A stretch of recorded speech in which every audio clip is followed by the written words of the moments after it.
Hello, everyone, and welcome to the episode 60 of the Office Hours podcast. Today, we have a new guest. His name is Matt Garvey. We met through the BCIT Student Association Mentorship Program, and he's made a very interesting career change in his life because, in my understanding, you used to work in restaurant business, and now Correct. you want to go into development and everything that's associated with that. So, maybe give our viewers a little bit of an intro about yourself, and then we'll see where this ends up. Sure. As Vasily said, my name is Matt Garvey. Came from the background of working as a professional chef for many moons, probably like 12 to 15 years. Not all of them as like a chef, but within the industry. And then, as I find a lot of people do when they get older, they realize they're like, hey, I can't stay on my feet for 12 to 16 hours a day, 6 days a week without my body being destroyed. So I want to kind of adjust my thinking. I also did part of a computer science program at UVic back in the day, but felt more like I was doing calculus than any actual coding. So I have always had a bit of a interest in it and all that, but then things shifted when I was younger.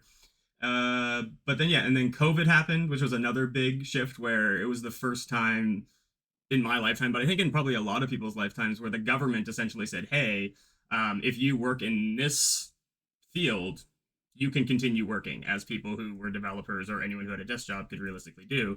Whereas if you worked in a kitchen, you can't work remotely in a kitchen. So a lot of people, unfortunately, were out of work because of that, myself included. So that being said, I was like, maybe it's time to make a bit of a shift. So that's that. Yeah, I think you probably could work remotely in a kitchen. You just buy one of those 10 million Da Vinci surgical robots with a telepresence, and then you can cut and slice and peel all from the comfort of your own house.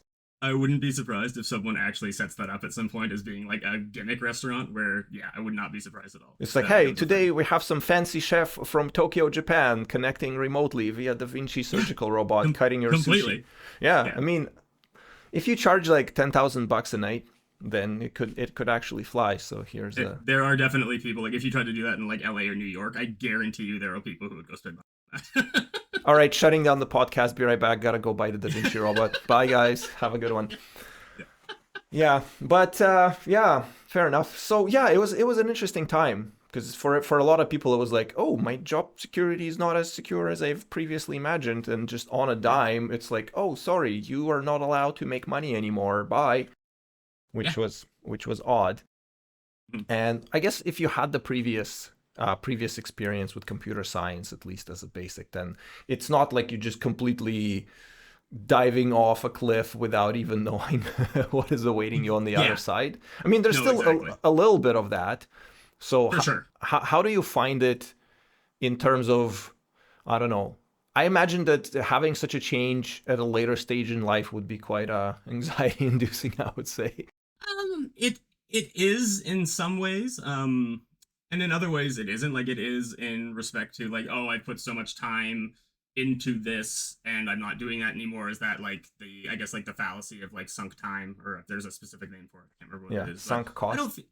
Sunk cost, exactly. I don't feel too bad in that respect though, because just as an example, so a friend of mine and me kind of made a decision to change careers at a specific time, but he was an electrical engineer, and we always kind of talk about this, and we've talked about it, whereas like as an electrical engineer, unless there's some crazy apocalyptic zombie thing where he needs to start like hot wiring crazy stuff with his skills, he likely won't need to use his skills as an electrical engineer every day of his life. Whereas with cooking, I don't feel so bad, because that's something that I will continue to use throughout life, even if I'm not maybe using it from a career standpoint. So that's not too bad. But still, it's a shift. It's definitely a big shift. And as you said, anxiety inducing, not necessarily knowing, because previously, like, I guess my entire other professional network, while it is helpful in some ways, because like, hey, your guys' restaurant website is terrible, do you guys need a new website or something like that? Like, there's that. But from a standpoint of actual networking for jobs, it's become a lot less significant. Mm-hmm.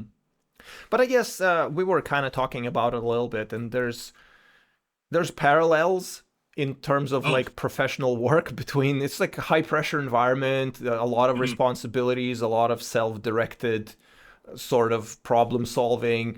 So it's like a lot of these skills you can probably just transfer pretty much verbatim into this. So do you find, I guess you just finished school, so you I did. haven't had a Yeah. chance to kind of work in the industry yet. But I don't Yeah. know, thoughts on that. But no, I don't disagree with you on that. I think because like in kitchens as well, and like I'd say probably a lot of fields, like you need to be able to adapt, and a lot of the times you're not able. Like you need to be able to do it on the fly, and I feel like a lot of the times, like whether it's programming or anything else, there are the need to do that. So I feel like having worked in a kitchen, that's definitely not a bad. Like there are definitely some soft skills that transfer over quite helpfully, like from whether it's just like the work ethic that you kind of need to have Yeah, yeah. because you're gonna be there forever. But then, yeah, also that's one thing like that I still really like about cooking is just kind of like the science behind it because it's never that like the more you learn about cooking, similar to programming, it's kind of like you have more ways to know how to fix what's going wrong.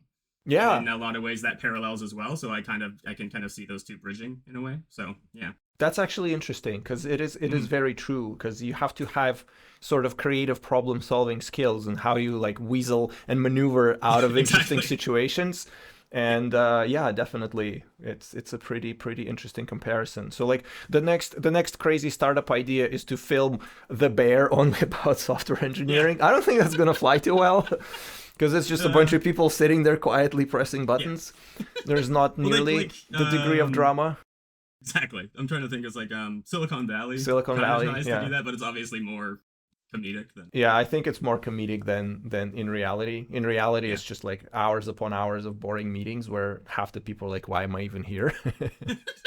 So, yeah. You'd be surprised at like a corporate level of kitchens, like because I used to work for Fairmont for a while. When you get to like management level there, you still get a surprising amount of bureaucracy and stuff like that, if you want to call it that. So even Mm, in a kitchen setting, there's still the whole paperwork and management side of it too that can still probably not as much as say like a development or software standpoint. right, right. I guess sort of focusing a little bit more on the management side, Mm. because there's a fairly well established hierarchy in a restaurant kitchen, and then you Yes. actually have to tell people like what to do and when and like all this stuff. Because usually in a software team, there's like a manager, and then everybody else kind of sort of not like necessarily rankless. There's going to be like different competencies, so people naturally Sure. figure out who to go to and talk to. But usually a lot of the things, like if I suggest something, it's at most a suggestion that people normally take because I guess they respect the skill and experience and knowledge, but it's not necessarily like the final say. Whereas in kitchen hierarchy, it's probably different. I don't know, I'm speculating based on like Well, the no, TV shows I've watched. it's funny you say that because that can be the case, but depending on what it is, like similar to like if there's like a senior dev, say like yourself, and you're doing code review, and people come to you to ask you questions. It's very similar in respect to whether it's like you're a sous chef or a chef de partie, and someone like if you want to say under you or who is lower than you in the quote unquote hierarchy in the kitchen come and ask you for similar reasons because they respect your knowledge and they that type of stuff. But similarly too, like there have been times where it's like, hey guys, I have these ideas. These are kind of the ingredients I want to use. This is what I'm thinking. Do you have any ideas about it? Or and like a lot of the time, even just that kind of talking about how to do it just spawns an idea too. Or often the times like, hey guys, this is what we have for the menu. This is what got printed. This is what you're using. Make it nice. And you just kind of let them do their thing because you have to be able to trust Hmm. them. That's a big part of I think going from being a cook to a chef is the ability to kind of let go and trust other people to do what you need them to do. And I feel like I can see that being a thing in programming as well, letting like being able to trust that people are going to do the job properly. So Yeah, yeah, yeah. It really depends on a team quite a lot because in some cases you have to have a lot of hand holding, and in other cases you basically do broad strokes description of what needs to be done, and people kind of do the right thing. And yeah, it really depends. I guess I was thinking that the difference is there's like different time horizons because if you're a chef, it's well, again, I'm speculating because I know very little about mm, it, so all of it is basically my thoughts about it. But like yeah, you're cooking for next 45 minutes, where in a software project it's like, oh, you're cooking for next 3 months. At the end something's gonna materialize, so there's yeah. like it's a lot less immediate. But it also, I guess, in the kitchen there's variations, but more or less you're sort of doing the same thing over and over and over and over every day, right? Yeah, that's a good point too. Is like yeah, when I was talking about like when you can kind of let someone do it, is like if you're doing like a quick special menu and you're coming up with specials, whether you're doing it like daily or weekly. But you're right, for the most part, when you have your menu and that bill comes in, it's not like, all right, guys, 3 months away, let's cook this food. And like, no, it's like these people obviously want to eat, so you want to get that out as fast as possible. Right, right. So yeah, no, they are different in that respect, but I would say there's still options and people have some flexibility. But when it comes to just general, you're on the line cooking for dinner service, then Yeah, you're yeah. right. It's very Well, I guess it is kind of very similar structured. in a way that like if you have a bunch of junior developers, it's like you're building components for the next 4 weeks, Yeah, and that's exactly. all you're gonna do. You're gonna be building boring things that are like not fun at all. But we just need a whole bunch of them, and sucks to be you, but this is the job, so someone needs And to do it. that's kind of how it is too with kitchen, because you start usually depending on where you are, you can start like as like prep and dish, or then you move to like prep and like garde manger, which is usually like salads and cold prep and stuff, and then you start moving up into doing like the fancier stuff. But also, I say fancier stuff, it's like if it gets, am I allowed to swear on this? I don't think I ever asked you. Yeah, I mean, Okay, if we're it like gets 10 minutes in, so yeah, YouTube should be okay, fine. Yeah. okay, but like if something gets effed up, then if they f up a salad, you're like, oh no, you ruined $2 of lettuce. But if they mess up a 32-ounce strip loin, it's like, oh, we just threw out $12. Right, So it's right. comes with similar responsibility with that type of thing too. Where did they get 12-ounce steak for $12 or 30 Oh, ounce steak? I said third. Oh, I'm just throwing out numbers. Right. Yeah, It was like, hey, sign me up for that restaurant. I'll go there every day. you've heard of like triple A steak? Well, that's triple B steak. Triple B That's steak, just, yeah. It's a skirt steak, but we make it look nice. yes, We put like a little yes, swirl of balsamic on it, so it looks really exactly. fancy, and then we charge $60 for it. Yeah, it's more of a dress. It's Yeah, pretty good. yeah, yeah. Yeah, that's really cool. So you did the program for web development, which Front end is web development. So it's yeah, not it's a lot less server side stuff, a lot more of the front end technology type. yeah, So, yeah. but yeah, sorry not to interrupt. But No, no, no. I kind of wanted to steer it more a little bit into like the things that you've learned, and I obviously if you're more on a front end side, it's likely gonna intersect more with like design. So do you have yeah, any chops in like design background or anything like that? a little bit. So that's another thing, is like I have a bit more experience. Like, I wouldn't say experience, but have always kind of messed around with like Photoshop and Illustrator a little bit before the program. And one thing I've actually really gotten into is the UX, like the UX User design part of experience, things. yeah, yeah. Just because I've used so many terrible websites that I appreciate it when they're not terrible. So that side of things I've kind of gotten into, and even like I guess like the research and psychology behind it I find really interesting as well. So that's another kind of avenue that I'm also exploring that I like doing. But in terms of having like any actual, if you want to call it accreditation or actual schooling in design, I don't. But I've always kind of messed around and have a bit of an art Yeah, background and actual, I guess, physical art. yeah. Which is now raises another question that sort of kind of brings it back, because in development you can go to school for it, you can learn the skills, but you can also self-taught or Yeah, self learn a lot. Like, is how realistic is it to do a self-taught, or do you need like more formal education if you want to go for restaurant business? I would say it's very similar in that respect, actually. Because there are some people who, like, I went to culinary school. I thought it was helpful, and I think if you're going into anything that's like more continental or has like a basis in French cuisine, which is like a lot of what a lot of places teach, realistically, is kind of like classic French. It's definitely helpful to kind of go in and really just like blast your brain with all that classic terminology Yeah, you and need the recipes and that type terminology, of that's stuff. for sure. Yeah. Same thing. So yeah, but then again, there are people who are incredible. Like Suser Lee, I would say, is like a well-known Canadian chef out of Toronto, and I would say he's probably one of the best chefs in the world, and he hasn't had a day of culinary education. Interesting, interesting. And I'm sure that's similar to different people in the development world as well. I'm sure there are some people who just completely just went off on their own thing. Just it just happens to click for them. They know what they're doing, and they just off to the races. So Yeah, yeah, it's interesting. In my personal life, I'm going toward the path of simplification. I used to watch like all these culinary YouTube videos where people doing all the fancy recipes, and eventually I'm like, if I can take a piece of meat and throw it on a grill and fry it from both sides for a couple of minutes on each side and then eat it, it's good enough for me. Like, there's really enough said about that. yeah, But I mean, occasionally, you watch something really fancy and sophisticated. I don't know. A lot of the times I get these shorts where there's this pastry chef that makes like these absolutely insane things, but like the amount of effort that goes into making these is like, Jesus Christ, I just want to eat something in 10 minutes, not like 3 months from now. No, for sure. And that's a big part of it too, is like there is a big, don't get me wrong, I think having like extensive crazy skills will allow you to make those simple things like way, way, way faster. Mm-hmm. That being said, you can also learn to make those simple things without a huge culinary background and still doing it relatively Yeah, quickly and making yeah. it and making them not suck. Yeah, So pretty much. yeah. It's like since getting my own grill, I probably would very rarely order a steak at a restaurant anywhere around Yeah. here because just there's no point, literally. Yeah, for sure. It's like the thing, if you can get a steak and you know how to season it and get it cooked to a point that you enjoy it, that's probably one of the best things you can Yeah. if you enjoy eating meat. Yeah, but see, that's like, I mean, right now to a lesser extent, but before maybe, I don't know, 10 years ago, I guess I'm getting older, it's like I would do coding on my spare time, like outside of work. I would just do crazy amount of coding and just dicking around with computers and servers and all that sort of stuff. It's kind of fading a little bit right now. I do way less of it, but like as a chef, like how sophisticated do you get with your breakfast?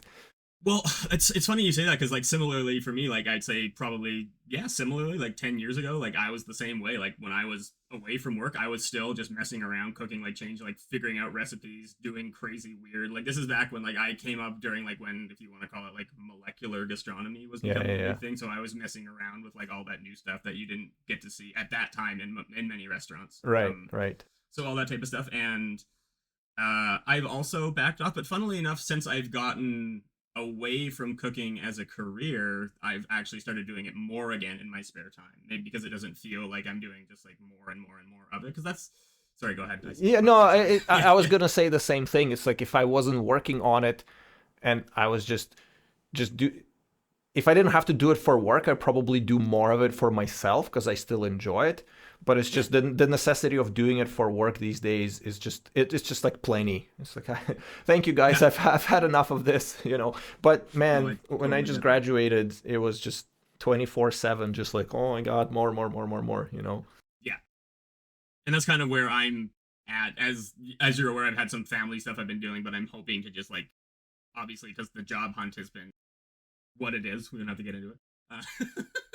But hoping to just kind of dive in and start messing around with other projects that I find. Yeah. And that's actually a thing too. I find like when it comes to projects, at least for me, when it comes to cooking or anything, if it's a project that I kind of like the content of, it's a much better chance that I'll continue doing it and want to continue doing it. Hmm, hmm. So hoping I can. I've got an idea of a couple things I want to do, but Yeah, yeah, yeah, yeah. No, that makes sense. That makes sense. I guess I don't know how much you want to go into the subject of the whole job hunt because right now the market is kind of all sorts crazy.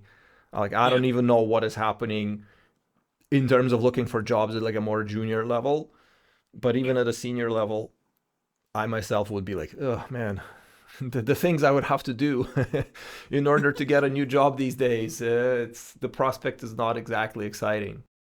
Well, funnily enough, is like I still because I think you have to because you never know, but just like doing like the resume bombing of places, even though I would argue likely getting a job nowadays will become more from a networking standpoint Yeah, and more yeah. who you know.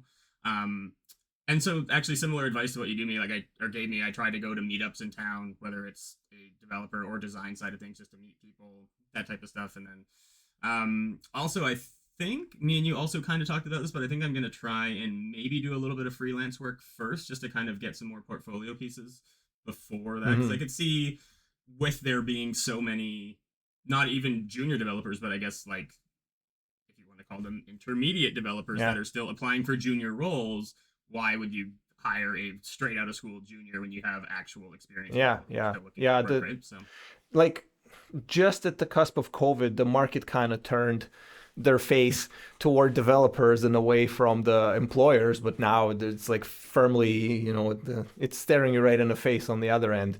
If yeah, you're a developer looking for a job, and yeah. yeah, it's kind of crazy. So how did it work out with the meetups? Did you find anything interesting or worthwhile? Yeah, there's a few. So there's so going into the design side, there's so they're called the Interaction Design Foundation and they have local chapters in larger cities and they do like a design meetup every month, but it's often designers and developers Hmm. who are there. I also went to so one of the professors at the school. He's also like the guy who runs the Vancouver WordPress meetups and does like the WordPress camp and all that stuff. So I've gone to a couple of his to meet people. I actually did a help desk at one a few months ago. Hmm. I don't know if I should have been doing a help desk at that point, but I was like, well, depending on the questions, I can probably help what's going on. So just like that, and meeting people that way and seeing if they whether they need maybe a website design in the future or just networking in general, realistically. Yeah, yeah, no, that makes sense. That makes sense. I haven't been to a meetup in a while. I think the last couple I went to were more tailored around security. Just I don't Oh work yeah. in the field, but I find it fascinating, and there's really smart people in there. And Mm-hmm. somehow, I managed to get into some of the meetups where everybody's like pretty much C-level people in various huge corporations that do security. And I'm like, Yeah. oh, I'm just a developer. Hey, how are you doing? Yeah. You know? It's funny you say that because that was actually one of the electives I took Hmm. was security when I was doing the program at UVic for computer science. And I remember because it was so much math right off the hop already that I was kind of like, okay, I don't know if this is kind of what, because I was thinking like, oh, maybe it will be more coding and all Right, that. And it was right. just like, here, learn physics and do more calculus. And then this is what a Turing machine is. Like, I know what a Turing machine is. You know what the, anyways. Sorry. Um, but then like I tried to like cybersecurity and I guess like hashing and then just like the algorithms Yeah, that come like from that. And like crypto. Yeah, I yeah. remember looking at the first assignment and just being like, I'm dropping this class immediately just because it was like the amount of crazy math that it required. I was like, And it's nope, it's not kind of funny yeah, because like one of the most prominent advices in field of security, it's like don't roll your own security, don't roll your own encryption. So like learning all of the math to understand encryption, like unless you're actually going into, I don't know, cryptography algorithm design, yeah, in practical sense, you probably want to understand why you're not supposed to do certain things in certain order for like all these cryptographic operations, because that like yeah. creates various openings and whatnot. I don't know Patterns enough that you about can it see. myself besides what I Yeah, like read on in the documents, but like I don't know. If you're using some sort of, I don't know, blockchain cipher, you're not supposed to do certain operations after the other. You're supposed to do them in the other way because, anyway. But it's like I'm not going to be writing my own cryptography kernel. I'm just going to use a library that has been vetted by half the world, exactly. right? That know what they're doing. So Yeah, it would be yeah, more like security. I was gonna say that it's a very good plausible deniability. It's like your site got hacked because of a Turing machine. yeah. It's those darn Turing machines. I Gosh dang know. it. Who knew? Yeah, Yeah, who knew? But yeah, it wasn't all about the fact that your receptionist got socially engineered and her password got stolen or something like that. no, No, exactly. no, That it's the someone Turing machine. Yeah, yeah, it's the No, Turing machine. exactly. No, it's not that someone called her on the phone and said they happened to work for security for their umbrella company and needed X, Y, and Z. And she's like, oh, okay, and just gave it to them Yeah, because, yeah, like, yeah. 90% of the time, that's what it is. Yeah, pretty much, pretty Yeah. much. So, yeah, no, that's fun. I think security, there's a lot of focus on security with every passing year more and more because I guess Oh, the yeah. attacks get so much more sophisticated. But it's kind of funny like there's like very sophisticated attacks and then there's still like, "Oh yeah, we're just going to call you on the phone and ask you for stuff and you're going to give it to us." Yeah, exactly. So, you know. It's especially but with like with both of those types of things now with like the ability of like using AI and like just the large language processing ability of stuff like that too is crazy. Yeah, Like yeah. I heard of one AI scam recently where a guy got an email saying, "Oh, someone tried to go into your Google account and it looked legit. They had like all of XYZ and they actually had it from a I don't know if it was like a DNS they set up that had like Google as part of the name when he like actually looked it up. And then a couple days later, he got a call saying, "Hey, we heard this happen." Da, da, da. And then throughout the call, but at first he's like, "Oh yeah, so that tracks with what happened a couple days ago." Blah Hmm. blah blah, security wise. And then partway through the call, he started being like, "Oh, this is sounding a little bit weird." And it turned out it was like an AI voice bot type of thing. Right, So right. it's getting to a point where it's yeah Yeah. multi level trying to yeah Yeah, I guess the scam yeah call centers kind of clue in that if the speaker is pretending to be from somewhere in like Rust Belt America, but he has like extremely strong Pakistani accent, it's not gonna jive too that's well. not exactly yeah Yeah, yeah, yeah. It's getting crazy. Like all of these different attacks, it's like I get a lot of spam calls on my number, and my strategy is usually to pick them up and not say anything because usually they have a robot that listens for voice, and if you say something, Yep. then they connect you to an actual person. So I just like Yep. to hold them on a line and burn their minutes. It's like a petty little act of Yep. revenge. Yep. But Funny some, you say that because I have a Google phone that actually has a call screener built into it, and like when I see it, I literally just do screen calls. So then it has my own robot voice that talks to them. So half the time it'll just stay connected with two robots talking for yeah, like yeah, yeah. There, yeah. there was one guy who made a robot that would like detect pauses in their speech and just play some random phrases from a selected preset, and he had like extremely old men with dementia or like a mother with two young children constantly distracted by something, and it would just start playing and asking those people to repeat themselves, and after 5 minutes they would like rage, just rage and seethe. It's so beautiful to listen to because you can just hear how enraged they are by the whole thing. And it's like, yeah, it's like robots talking to these guys. But what I was gonna say is that somebody recently mentioned, I think it might have been like the Pirate Software guy on YouTube. I don't know if you know him on Twitch. He's like pretty popular streamer in terms of dev. But he was saying like, oh, if they call you on the phone, don't even talk to them because they could just record your voice and use it to clone your voice in the future. It's like, god damn it, man. Our Crazy. cyberpunk dystopia is ever so closer, with Yeah. every passing day now. And I mean, I should speak because I put up like hours and hours of my likeness and voice on YouTube without any music or any kind of background noise. It was like perfect for digitizing both of them and like faking my voice entirely. So and this is the situation that we find ourselves in right The now. world we live in Yeah, currently. yeah. Speaking of security, though, I was thinking, I don't know how you feel about this, but a lot of people I've spoken to, it seems to be pretty 50-50. They're saying, like, oh, Web 3.0, where, like, classic security won't even need it. Everything is going to be blockchain, so you won't need it. Everything's going to be verified that way. I just don't know how realistic that is to actually incorporate for the entire, like, Yeah, yeah, I am doubtful. I yeah, am doubtful mostly because there's a lot of hype associated with blockchain, and in terms of running compute on top of blockchain, it's probably one of the more ridiculous ideas that I have heard because I mean, if you want to pay for everything you do, you can just get an account with Amazon AWS and you'll literally pay for everything you do. As I joke, like if a mouse farts in the data center somewhere, they're gonna bill you for it because literally anything you do, there's gonna be 0.00001 cent charged, and it all adds up, right? So if you're doing compute on blockchain, you literally have to pay for everything, and it's super slow, nowhere even remotely near any sort of computational capacity to do anything meaningful besides like creating a bunch of shit coins and stuff like that. So in that aspect, I wouldn't necessarily worry about Web 3.0 too much right now. oh, I'm not worried. I just wanted to discuss it. Right? Yeah, A yeah. No, term that I've heard bandying about, yeah. yeah, I get what you mean. I think that there's a lot of hype, and those shit coins are not gonna sell themselves. You kind of I have have the to truth. make people think that it's gonna bring them millions. Maybe, I don't know, maybe.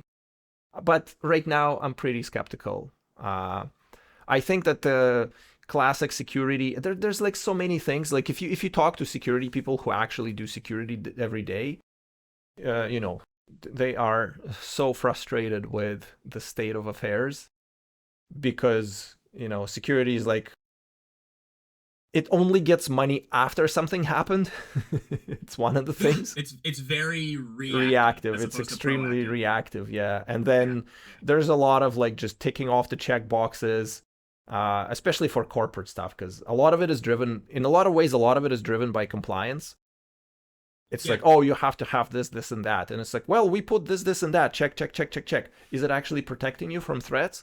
Eh, Ask the CRA, who have a break in every year. It seems like. maybe, Yeah, maybe. Yeah, but exactly, right? So, yeah, and all the training they do, okay, training wise, I'm not necessarily sold because dedicating a lot of time and researching into the subject, not to like a professional level, but like a strong hobby level, I would say, in terms of sure. security. High level amateur. Yeah, exactly. High Yeah, level yeah, amateur is a good way of putting it. all of those security trainings are just so cringe. It's like, oh Jesus Christ, man. Like I can't believe you have to do this.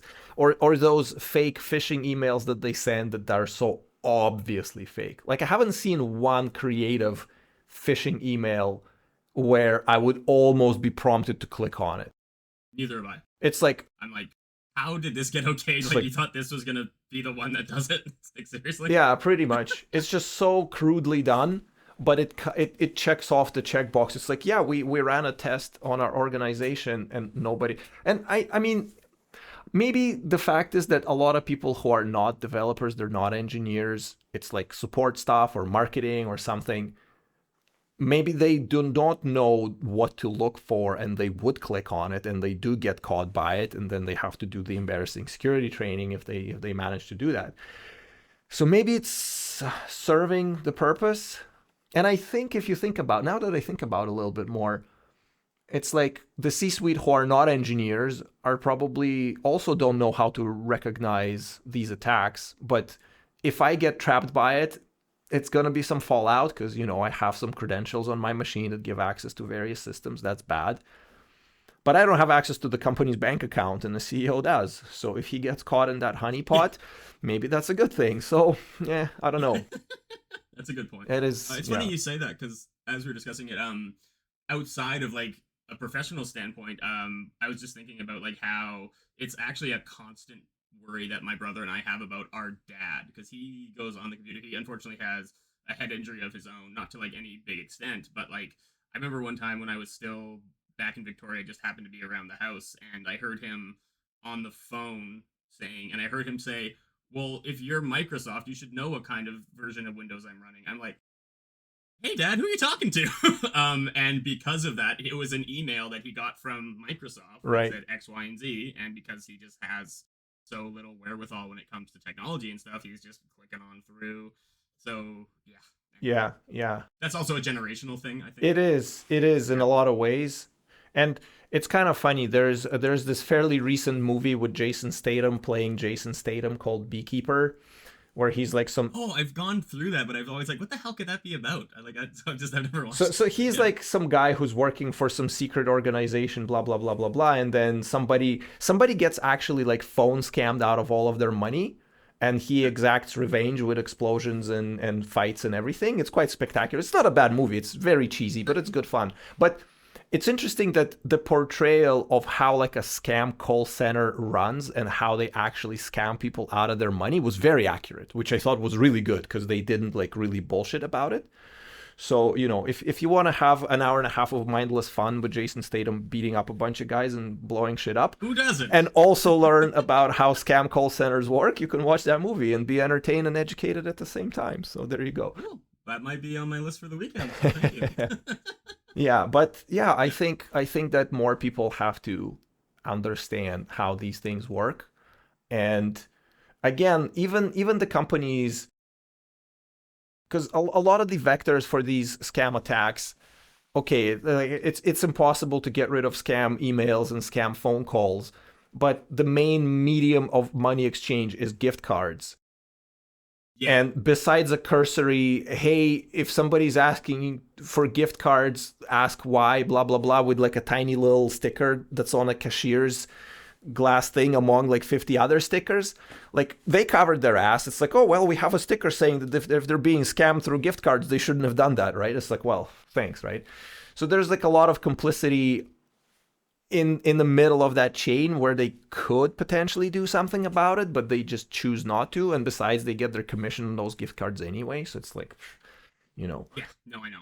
yeah, No, funny going back to what you're saying about like scam calls, and back to like having your voice on the internet. So, but that's what I mean though. Like, if say my brother called me and I got a call from my brother that said, "Hey, Matt, I need 10 grand right now," and I'd be like, "Okay, tell me why." Sorry.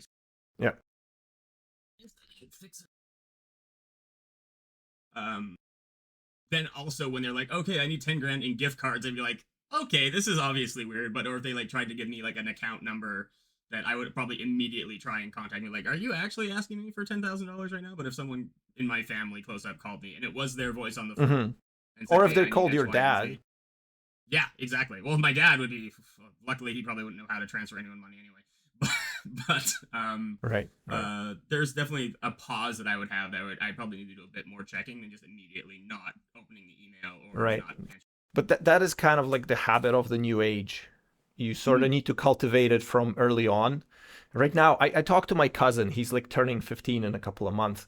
And I'm like, he's just like using the same password for everything. And that password's been compromised. I'm like, dude, like, don't be a dummy. Like, change your passwords. He's like, eh.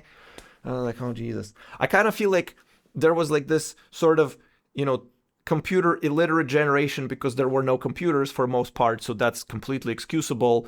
And Yeah, then you have like these very rudimentary computers where you really have to learn everything. So it, like the level of sophistication went up. And then it went to like iPhones where even like literally a monkey can use it, and it went back down yeah, again because there's no impetus completely. to actually learn anything about it.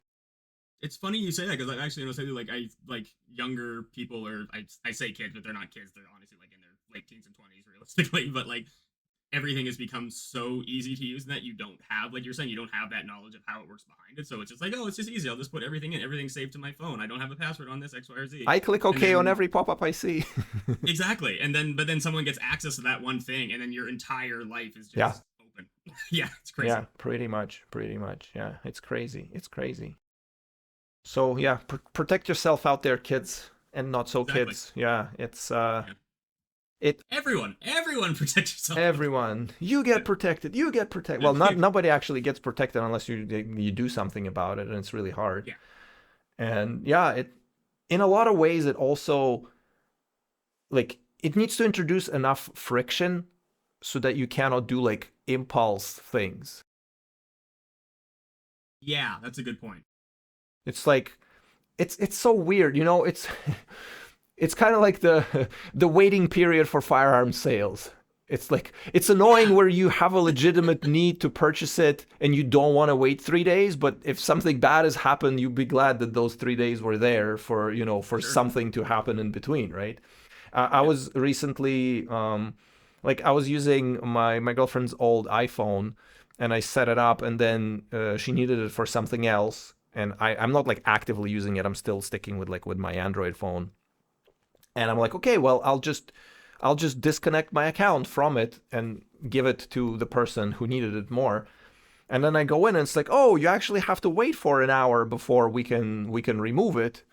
And I'm like, well, okay, I guess I'll wait. So I start the process and then I thought like I'll start it and then it'll take me 40 minutes to drive to that person to give the phone to them.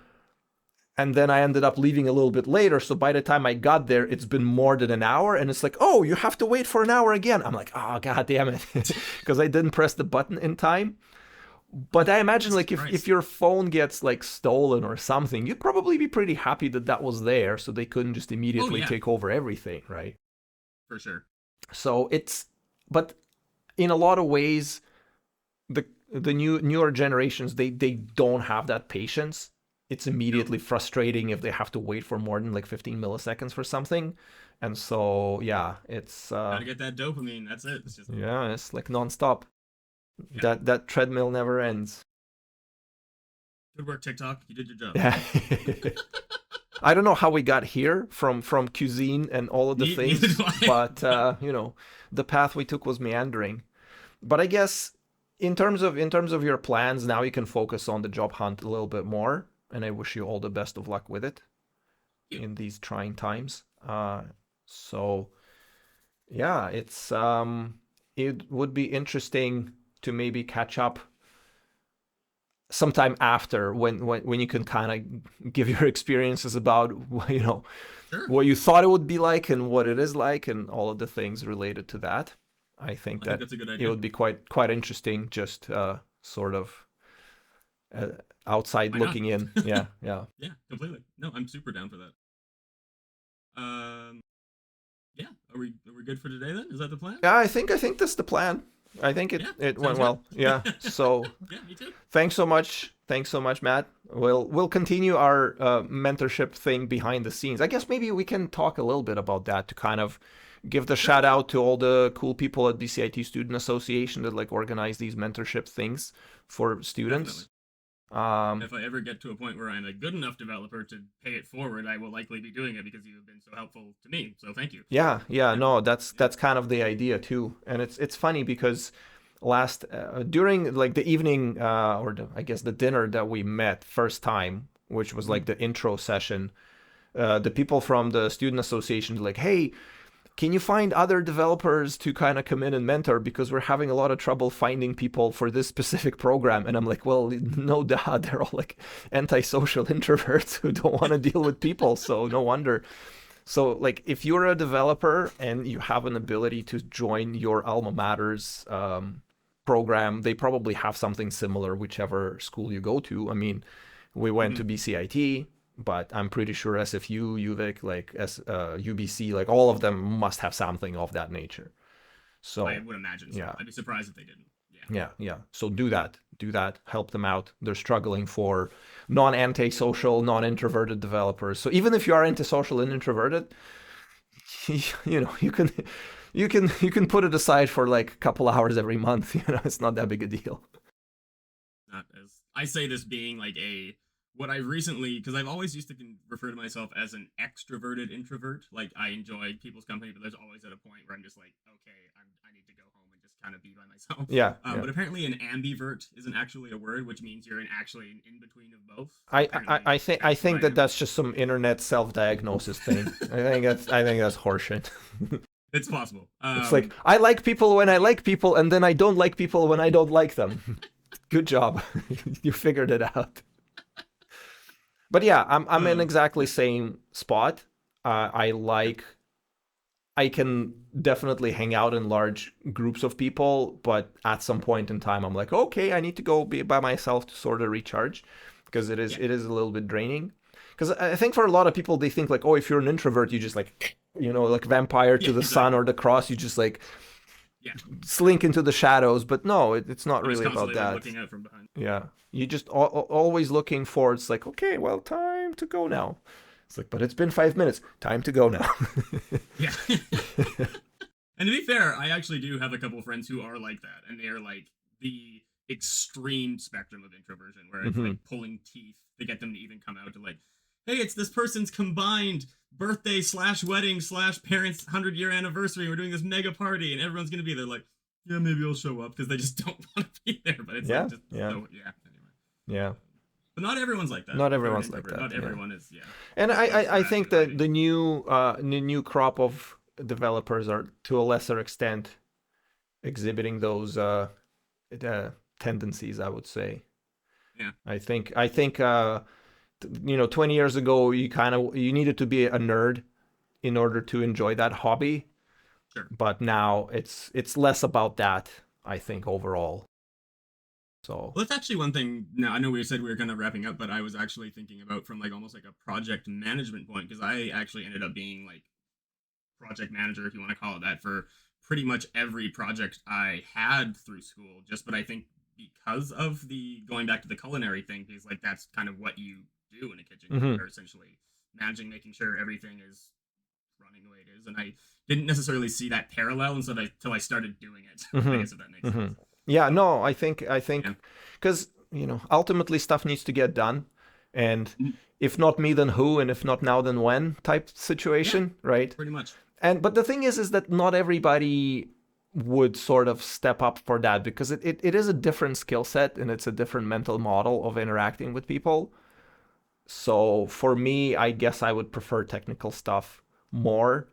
And yeah, so if you have that, the good thing about it is that you don't necessarily have to limit yourself to just the development because you can be sort of the bridge in between because you have the skills from one end and the other end and you can just tie it together. So potentially in your job search you could expand it to include more roles that require both, because I think experience of managing people is valuable regardless of what specific things they were doing because it's not really about what they were building, it's just that they were building something under your supervision in the Yeah, end.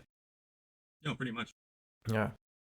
And I guess on that cheerful note, we can wrap it up. Yes, we can. Thanks Yes. everybody who was watching. I hope you enjoyed it, and we'll meet with Matt some months down the line and figure out how his experiences were. So, Thanks, Matt. Hopefully good. Yes, No, hopefully good. thank you for letting me join you for this as well. So it's been great.